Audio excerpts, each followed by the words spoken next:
Good morning, everybody, and welcome to today's English lesson.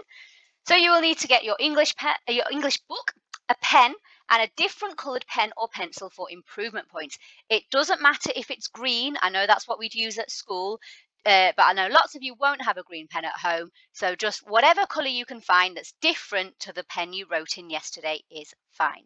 Pause while you get those, and then restart when you're ready. So today we're going to be looking at editing and improving your writing. I'm actually not going to make you write out the date and the learning objective today because we're going to be looking again at yesterday's work. So I've got here an example of what a settings description could look like. So I want you to pause while you read it through to yourself. I want you to be thinking, I like that bit, or oh, that's interesting. I wouldn't have thought of starting a sentence that way, or interesting vocabulary. Unpause when you're ready. So let's read this through together now. Although Heorot stood proudly on the edge of a putrid swamp, the inside of the lavish hall was warm and welcoming. The gallant warriors celebrated their victories each night among the heat of the roaring open fire. At the top of the hall sat the king and queen, watching the triumphant soldiers as they devoured the feast. Behind the great King Hrothgar, on the solid oak wall, was the shield showing the colours of the tribe. The murmuring of the men rose over the clanging of the mead cups as they reached for more of the bitter, frothing ale. Delighted, the men grabbed more of the delicious food from the rich variety which lay before them, despite having eaten plenty already. Beside the roasted ox was the shimmering blue fish. Underneath the magnificent feast was a silky table covering, which told of the great riches the king had gathered during his reign. Above the heads of the warriors shone the golden chandelier, its flames flickering like stars in the night sky. But beneath their feet, something evil was rising. So just have a think to yourself, how were all of your senses kind of engaged and stimulated by that writing? How did it help you to really build a strong picture in your mind of what that room looked like? So, around the outside, I have got kind of our writing styles that we are going to be looking for in your work. So, let's have a look. Adverbial phrases. I would like you to find 3 different adverbial phrases in this piece of writing. You don't need to write them down, just have a look and think. So perhaps you might have found delighted. You might have found beside the roasted ox. You might have found among the heat of the roaring open fire. I'm sure there are more, so if you found different ones, that's absolutely great. Okay, now I want you to try and find 2 different conjunctions. You might be able to find more.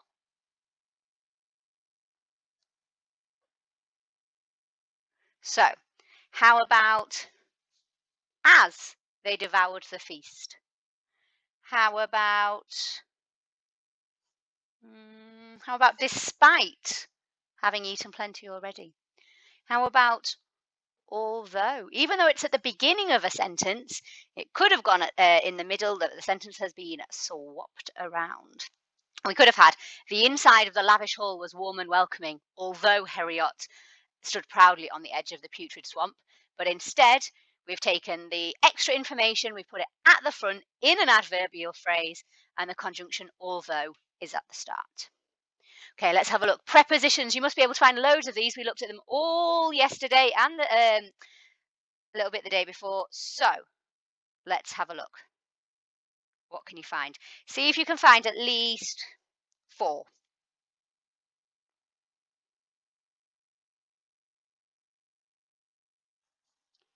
How about on the edge of a putrid swamp? How about over the clanging of the mead cups? How about underneath? I've just lost it now. I had it a second ago. Here we go. Underneath a magnificent feast above the heads of the warriors. Right, relative clauses. See if you can find at least one relative clause.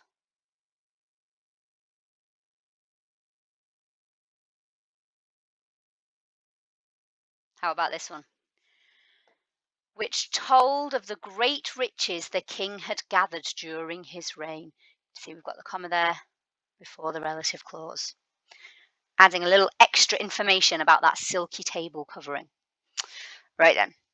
How about expanded noun phrases? So remember what an expanded noun phrase is?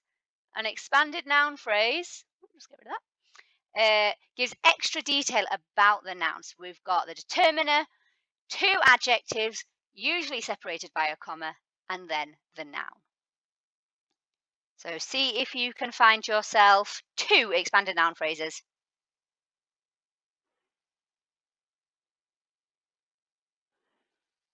How about this one?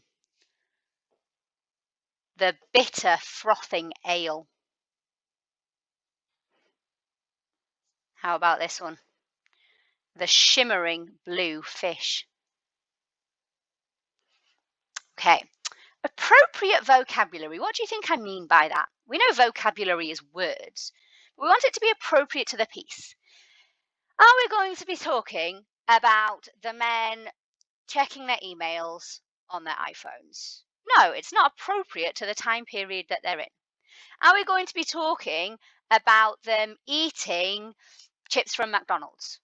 No, it's not appropriate from the time period that we're in. So we're looking for vocabulary that's appropriate for the time period and the style of writing that we're doing. So which vocabulary here really helps to show that we are kind of maybe a few hundred years ago, that we are in this big hall with lots of people all together having a feast. So how about something like the mead cups? We wouldn't have mead cups nowadays. Those show us that it's from this particular time frame. How about the tribe? The group of people who all live together, perhaps in a village or an area, that all work together to defend their land. How about chandelier?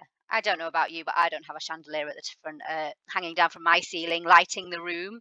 So that shows that we're in a really grand hall. Then you can also think about appropriate vocabulary as just being a little bit more descriptive, a little bit higher level vocabulary now that you're in year 6.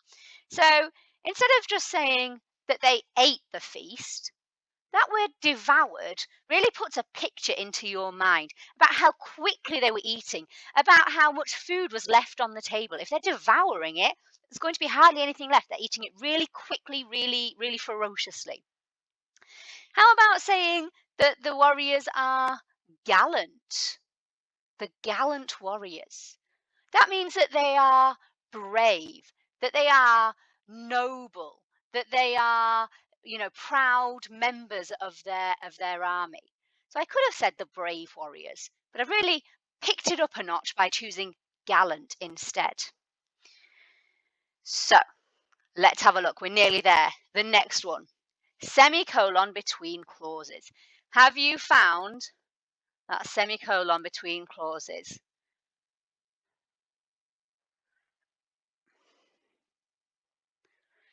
You found it? Here it is. So we've got, beside the roasted ox was the shimmering blue fish, semicolon. Underneath the magnificent feast was a silky table covering, which told of the great riches the king had gathered during his reign.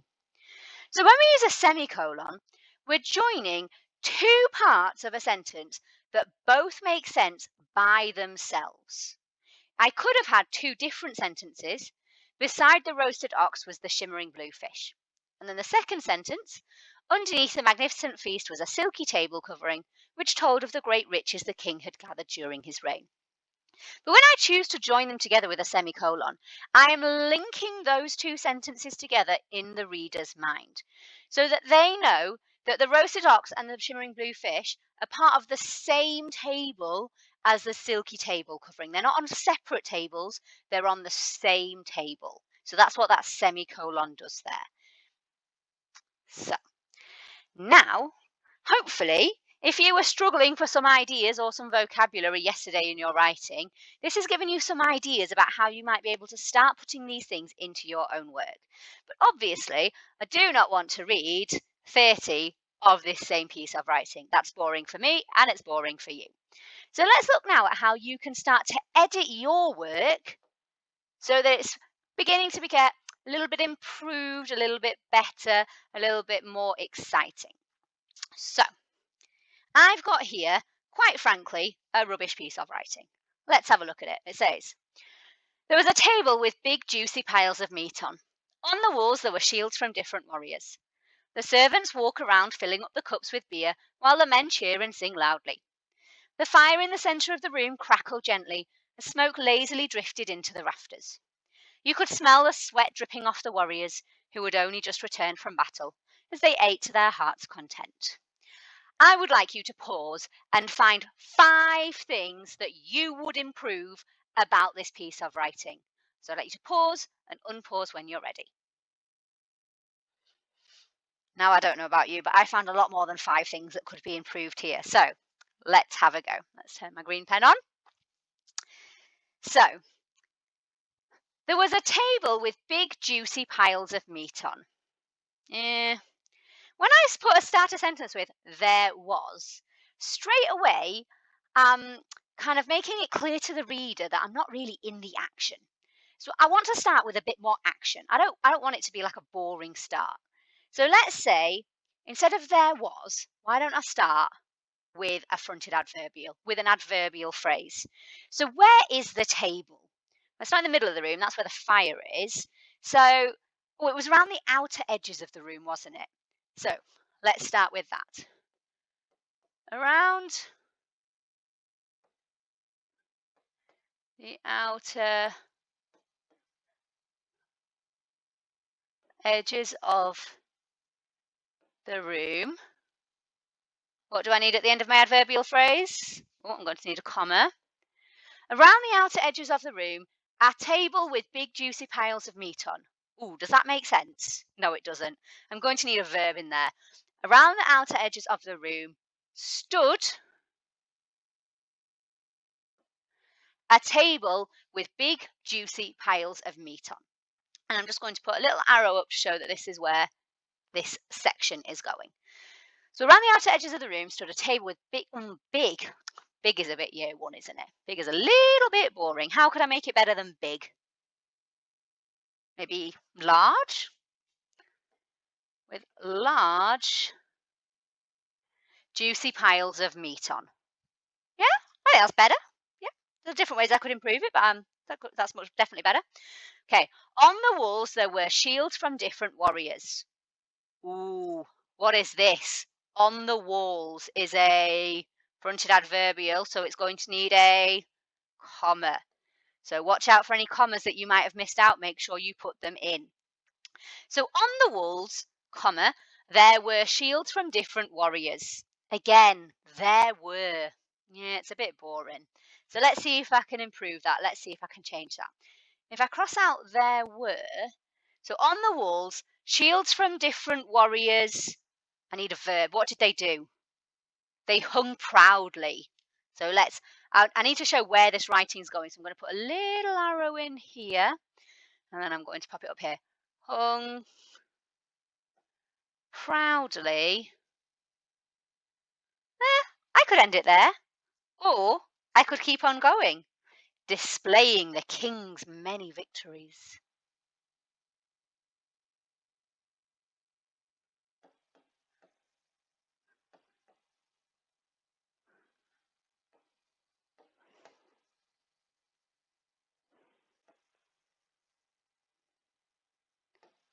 Oh, just squeeze it in at the end there. I just about managed it.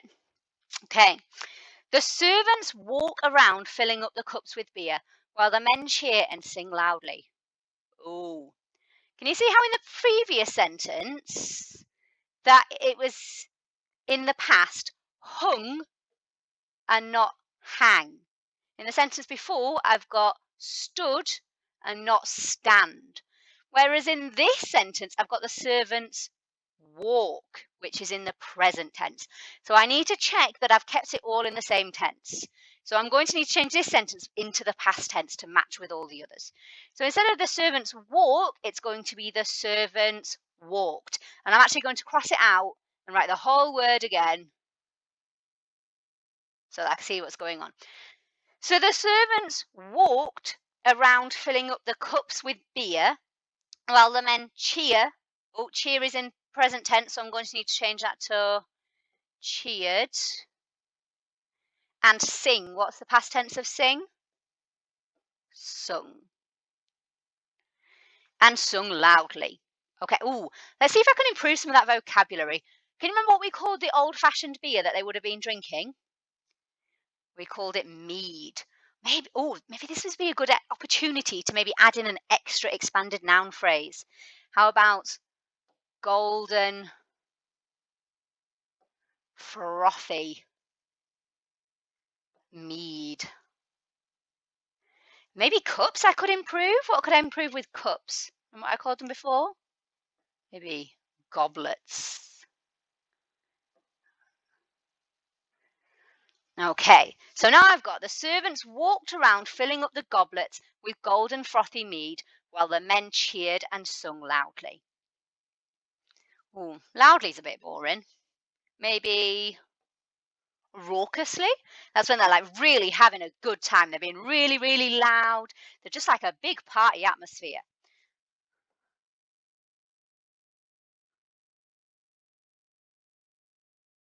Okay, next. The fire in the centre of the room crackled gently as smoke lazily drifted into the rafters. You know what? I'm pretty happy with that sentence. I'm not sure there's anything that needs improving there. So, not every single sentence needs something changing in it. But if you can see a way that you can make that sentence better, that's what you need to do. Okay. You could smell the sweat. Who could smell? I could smell. You could smell. Your mum could smell. I don't know who this you is. I don't like that. Let's get rid of that. I don't want you could smell. I don't want you could hear. I don't want you could see. I don't want you could taste. I don't want you could touch. None of that. So let's just start this sentence with sweat. So I'm going to change this to a capital S. This is now the start of my sentence. Okay. Sweat dripping. Oh, that's not right. I need to change that into past, don't I? Sweat dripped off the warriors who had only just returned from battle as they ate to their heart's content. You know what? I want to make it even clearer that this sweat is disgustingly smelly. So let's add in a little extra bit. Let's put in a little bit here. So sweat dripped off the warriors who had only just returned from battle. I need to keep this relative clause here next to the word warriors because it's describing the warriors. So let's put it in here afterwards. So sweat dripped off the warriors who had only just returned from battle, filling the. I don't think I'm going to have room to write it here. You know what I'm going to do instead? I'm going to put a little star and then I'm going to write it out underneath. So then I'm going to put my star here so I know that these two bits match up, that this star matches with the other star. And I'm going to put it in here. Filling the room with a pungent odor. Now, odor means smell and pungent means really strong. So I've included there that you can smell it, but without being that really boring, you could smell. Right. I can see there that I've made a lot of changes and I've really improved it. I think, do you know what? I liked the way that on the previous one there was a bit of an introduction because in this setting, do I even know what the setting is? Does it say that it's Heorot? I don't think it does. So this time, I'm actually going to put in a bit of an introduction and I'm going to need to put this kind of, I can't fit it here. So I'm just going to redraft this here at the top. And now because I've got two stars, if I start this go from this star here to this star here, I think I start off with filling the room with a pungent odour. Well, that doesn't make any sense, so I don't want to do that. So instead, what I could do is I could put a little number next to the star. So I know that this is star 1 and that this is star 2. So if I put a star and number 2 next to it, I can do that. And then a star and number 1 next to my star number 1. I'm actually not going to have room on this page, so I'm going to start a new page for my introduction. That's absolutely fine, as long as I put that star and the number 1 next to it, so I know that it's working, that it's at the top there. So let's see, maybe I want to kind of do that contrast that we saw in the previous piece about how horrible it was outside and how nice it was inside. But I don't want to write it in exactly the same way. So let's have a look. Outside, it was like really wild and treacherous. It was full of horrible creatures that we didn't really know what they were. So maybe we'll start off it like this way. Although the surrounding